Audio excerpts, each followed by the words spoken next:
les drapeaux turcs et azéris. Et quand vous descendez, vous vous retournez pour regarder cette ville emblématique. Et les Azéris ont vite inscrit sur des prisonniers. Il faut que la France, à travers son Parlement, le dise officiellement. Demande au niveau international que l'Azerbaïdjan rende les prisonniers. Car aujourd'hui, qu'est-ce qui se passe?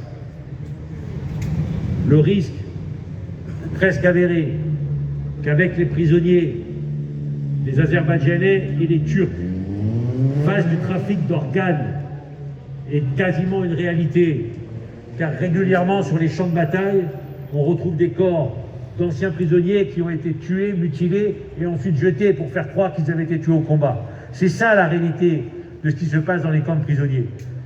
Ce n'est plus acceptable. Alors oui, la France, qui a été le premier à reconnaître le génocide des Arméniens, doit être le premier pays au monde à demander officiellement, non pas par des déclarations, mais par un vote solennel de son peuple à travers le Parlement, la libération des prisonniers arméniens.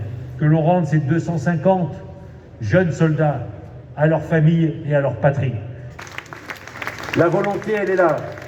Mais nous tombons maintenant dans une espèce de machine législative où il faut inscrire ça à l'ordre du jour. C'est un peu compliqué et nous allons tous mettre la pression pour que sur un sujet aussi important, qui parle d'humanité, de respect des droits de l'homme, que sur un sujet aussi important, il n'y ait pas de petits calculs politiciens, mais qu'il y ait l'unanimité du Parlement qui s'engage et que le texte soit voté le plus vite possible. Voilà l'engagement que nous prenons devant vous.